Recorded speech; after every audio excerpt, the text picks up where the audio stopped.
जमिनीतून अचानक काळ्या रंगाचा ज्वलनशील पदार्थ बाहेर यायला लागला, त्यामुळे स्थानिकांमध्ये भीतीचं वातावरण आहे. हा पदार्थ अतिशय उष्ण आणि ज्वलनशील आहे. थेट घटनास्थळावरून आपल्याला माहिती देतात आमचे प्रतिनिधी अक्षय शिंदे.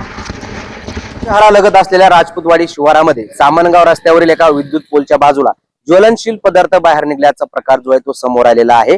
यानंतर हा व्हिडिओ सोशल मीडियावरती प्रचंड व्हायरल झाला आणि सोशल मीडियावरती या ठिकाणाहून लाव्हा बाहेर निघत असल्याचा दावा करण्यात येतो. मी सध्या याच घटनास्थळी आहे आणि आपण पाहू शकतो की काल सोशल मीडियावरती प्रचंड या ठिकाणचा जो आहे तो व्हिडिओ व्हायरल झालेला आहे की सामनगाव रोडवरील एका विद्युत पोलच्या बाजूनं लाव्हा बाहेर पडतो अशा प्रकारचा दावा सोशल मीडियावर करण्यात येतोय.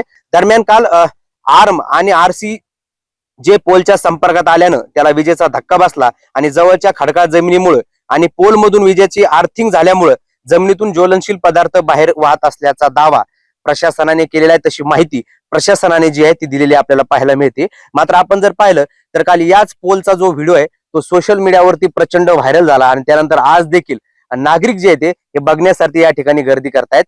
खडकाळ जमिनीमुळे आर्थिंग टच झाली त्यामुळे ज्वलनशील पदार्थ बाहेर निघण्यात आलेत असं प्रशासनाचं म्हणणं आहे. अक्षय शिंदे, साम टीव्ही न्यूज, राजपूतवाडी, जालना.